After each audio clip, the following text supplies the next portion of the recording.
Aujourd'hui, mon portefeuille PEA est à 80% exposé aux États-Unis. Donc autant dire que si les États-Unis s'effondrent, je m'effondre avec. Mais alors la question que je me pose, c'est est-ce que je devrais diversifier davantage? Et si oui, comment? Diversifier, c'est rassurant, mais si je rajoute de l'Europe ou des marchés émergents, est-ce que ma performance va diminuer? Je suis persuadé que diversifier garantit sur le long terme une performance moyenne équilibrée. Mais je remarque aussi que trop diversifier réduit la performance globale de mon portefeuille. Alors d'un côté, on diversifie pour diminuer le niveau de risque, mais d'un autre côté, ça peut aussi faire baisser la performance globale, car plus on est concentré sur quelque chose qui performe, plus la performance va exploser. Et à l'inverse, si on éparpille à droite à gauche et qu'on a uniquement une ligne de notre portefeuille qui explose, eh bien selon le poids de cette ligne, le portefeuille va plus ou moins exploser. La performance sur le long terme sera peut-être plus stable, plus équilibrée, mais la performance sera un peu moindre. Les ETF MSCI World, dont on entend très souvent parler, offrent déjà naturellement une diversification intéressante sur l'ensemble du globe et sur différents secteurs, mais est-ce vraiment le meilleur choix avec la meilleure performance possible sur un même niveau de diversification? Eh bien, dans cette vidéo, on va simuler et comparer la performance sur 25 ans d'investissement en DCA sur 3 portefeuilles différents. Un premier portefeuille qui sera à 100% du MSCI World, un second portefeuille qui sera composé à 60% d'ETF américains, 25% d'ETF européens et 15% de marchés émergents, et puis un troisième portefeuille à 70% aux États-Unis et 30% de marchés émergents. Alors avant de démarrer la simulation, il faut bien choisir et sélectionner nos ETF. Pour ce faire, je me suis baladé dans mon catalogue préféré pour sélectionner les ETF qui peuvent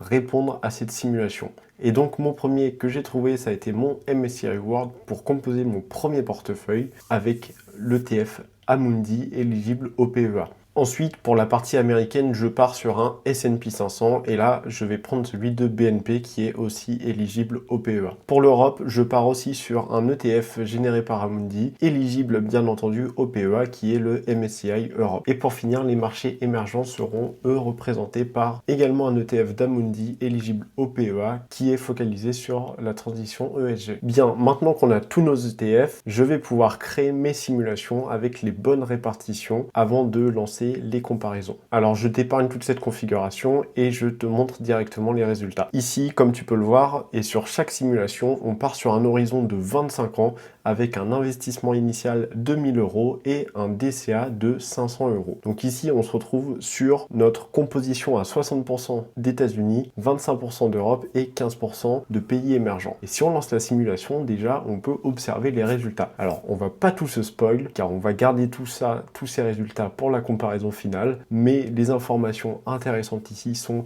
bien entendu les montants générés, les plus-values, la performance annualisée. On peut voir aussi par ETF combien est-ce qu'on a gagné, quels sont les bons chevaux sur lesquels miser. Si on va plus bas, on a les indicateurs de risque avec la volatilité annualisée qui est un paramètre aussi important à prendre en compte et différents KPI qui résultent de cette simulation. Donc ce que j'ai fait ici, c'est que j'ai préparé les 3 simulations sans me spoil sur les résultats et on va les afficher tout de suite ensemble avec l'outil de comparaison. Donc on va venir sélectionner nos 3 simulations préenregistrées avec, comme je vous l'ai dit, 60% US, 30% Emerging Market, qui est notre première simulation, la 60% US, 25% Europe, 15% Emerging Market, notre deuxième simulation, et la 100% MSCI World pour comparer tout ça. Et si on lance le comparatif, attention, roulement de tambour, que disent les chiffres? Alors on va pas tout se spoil d'un coup, on va y aller au fur et à mesure et on commence bien entendu par les paramètres qui nous récapitulent ceux qui ont été utilisés pour nos simulations et donc là on remarque bien entendu qu'on a le même montant utilisé, la même durée, le même niveau de DCA mais sur des portefeuilles différents car c'est le but de cette comparaison. Alors on va pas directement regarder la performance car je sais que c'est ce que vous attendez tous mais on se le garde pour la fin, faire durer le suspense et on va commencer par le niveau de risque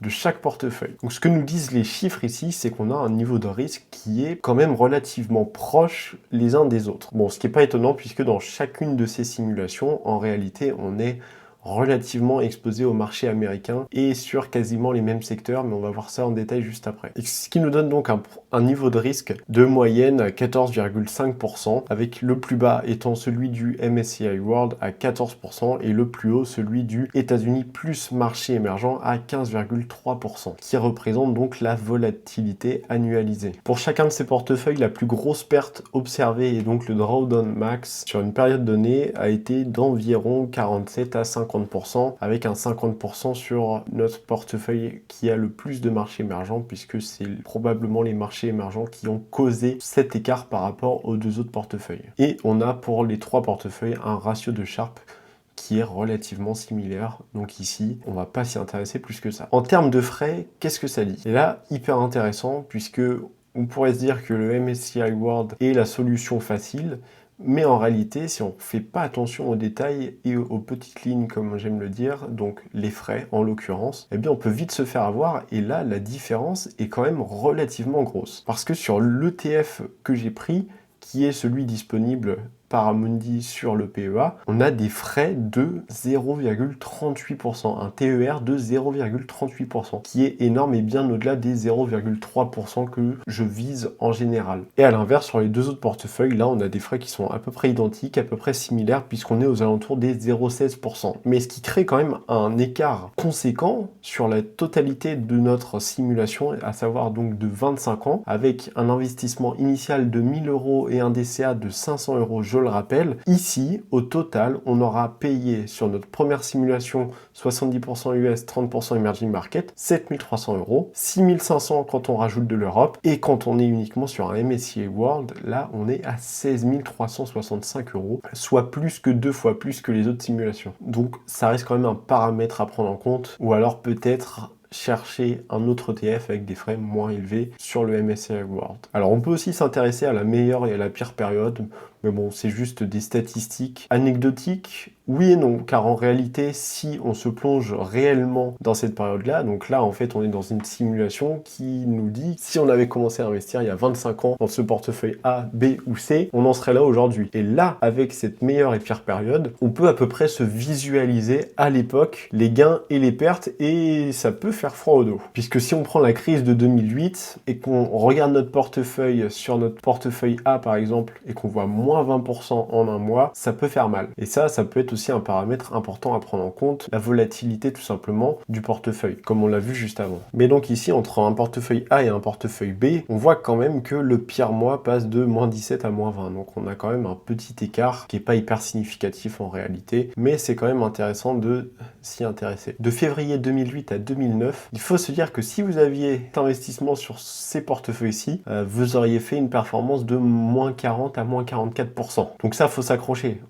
Ok, les performances passées ne garantissent pas les performances futures, mais si on aime à penser que le marché va continuer de grossir, on va forcément passer par ce genre de crise et ce genre de situation. Il faut en avoir conscience. Et c'est là qu'est tout l'enjeu, en fait. Ok, sur un an, on a fait moins 44%. Sauf qu'en réalité, si on regarde l'intégralité des 25 ans, et on va le voir juste après avec les résultats, on n'est pas dans les négatifs. Et c'est pour ça que la bourse est intéressante, c'est pour ça que les ETF sont intéressants. Alors intéressons-nous maintenant à la répartition sectorielle et géographique, et essayons de voir les différences entre ces trois portefeuilles. Déjà, sur la partie sectorielle, ici, on est quand même assez dépendant de la tech, qui est le plus gros facteur pour chacune de ces stratégies, chacun de ces portefeuilles, y compris sur le MSCI World, qui est très exposé à la tech, et en particulier la tech américaine, mais pas que, puisque les pays émergents, les pays asiatiques, les pays européens aussi surperforment dans la technologie à une échelle un peu différente. Et après la tech, on a quand même un top 3 qui est à peu près similaire sur chacune de ces simulations, donc à savoir la finance, les consommations discrétionnaires et la communication. Et si on s'intéresse à la répartition géographique, eh bien qu'est-ce qu'on remarque? Des choses assez intéressantes finalement, puisque ici ce qu'on peut voir, c'est qu'il n'y a pas de différence entre notre première portefeuille avec 70% de S&P 500 et 30% de marché émergent par rapport au MSCI World sur la dépendance aux États-Unis, puisque l'ETF MSCI World en réalité est composé à 70% d'actions américaines. Et donc on peut penser que c'est c'est le world, qu'on est diversifié sur le monde entier, mais en réalité, pas vraiment. On est quand même majoritairement en dépendance avec les États-Unis. Donc la différence avec notre premier portefeuille, qui comporte lui 30% de marché émergent en plus, c'est que dans le MSCI World, en fait, on bénéficie davantage de l'Europe, là où dans ce premier portefeuille, on n'a pas du tout d'Europe et on a uniquement des États-Unis et des pays émergents. Et à l'inverse, dans notre deuxième stratégie, notre second portefeuille, qui lui comprend de l'Europe et un peu moins d'États-Unis, et bien là, on est exposé à 60% aux États-Unis. Et ensuite, on retrouve une répartition un peu plus équilibrée entre les différents pays d'Europe et de marchés émergents. Et si on regarde la petite note donnée par Wallet Simulator sur notre diversification, qui est calculée à partir de l'indice HHI, soit un indice qui mesure la concentration d'un portefeuille. Bon, là, vu qu'on est sur de la bourse, qu'on a une grosse dépendance à certains pays et à certains secteurs, forcément, les notes sont pas exceptionnelles, mais on a quand même une petite différence avec une tendance à 4,5 sur 10 pour nos deux stratégies qui se ressemblent vachement finalement entre le World et le 70% US, 30% émergent par rapport à notre simulation qui comprend de l'Europe où là, on est à une note de 5 sur 10. Donc,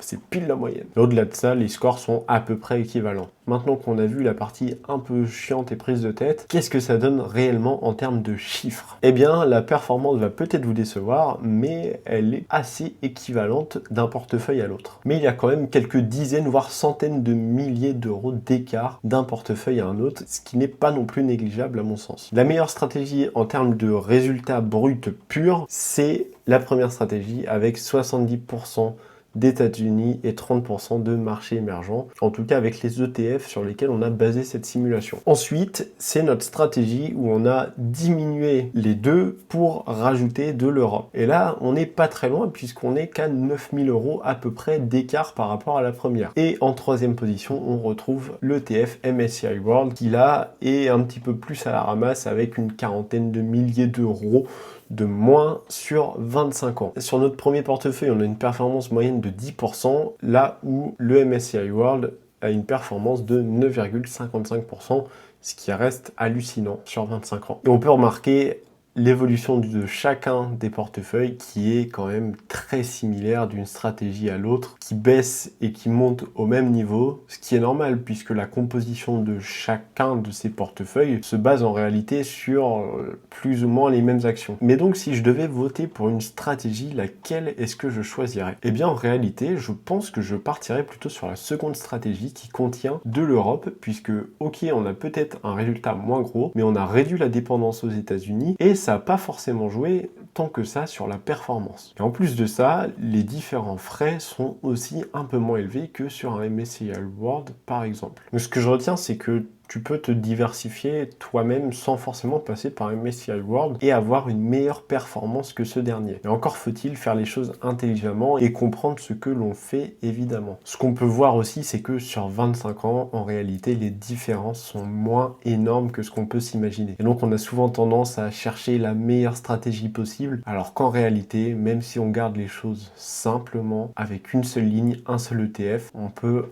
avoir et prétendre à une performance à peu près équivalente que si on commence à mélanger à droite à gauche. Et c'est hyper rassurant pour les débutants puisque vous n'avez pas besoin de vous complexifier la chose pour performer comme vient de le démontrer cette simulation et cet exemple. Il ne faut pas se faire avoir non plus dans ce que vendent les noms des ETF puisque là quand on parle de World, on peut se dire qu'on va être investir sur tout le monde entier, sauf qu'en réalité, on a quand même une forte dépendance aux États-Unis. Ça, c'est pas à négliger quand on fait son choix en fonction de ses convictions personnelles. Alors, ce que ça change pour un débutant, moi j'ai tendance à dire que pour un débutant, un MSCI World, ça peut suffire en réalité au vu de ce qu'on a vu. C'est plus simple, c'est moins prise de tête, mais il faut quand même bien le choisir pour pas se faire avoir vis-à-vis des frais. Quelqu'un qui aurait un profil un peu plus agressif comme le mien, je ne sais pas si je me qualifie comme tel, mais on peut viser et prétendre à plus d'investissement sur les États-Unis, car on voit que au plus on met d'États-Unis, au plus on performe quand même, car ça reste les États-Unis qui domine le marché boursier. Et si on est un petit peu plus prudent, eh bien, il va falloir chercher à diversifier davantage et peut-être investir sur d'autres types d'actifs que des ETF sur PEA. Alors, je ne suis pas expert, mais ce type de simulation me permet de me remettre les idées claires et de me rassurer également face à mes choix et combattre ce FOMO qu'on peut un petit peu tous avoir en ce moment, cette peur de passer à côté d'une opportunité. En réalité, une stratégie simple, encore une fois, un investissement long terme de manière régulière sur des actifs sélectionnés intelligemment, je pense que ça peut nous garantir une performance sur le long terme qui est intéressante. Alors si tu souhaites accéder au simulateur, check la description, va t'amuser et n'hésite pas à me faire des retours si tu en as, c'est très précieux pour continuer d'améliorer cet outil. N'hésite pas à me dire en commentaire ce que tu as pensé de cette comparaison.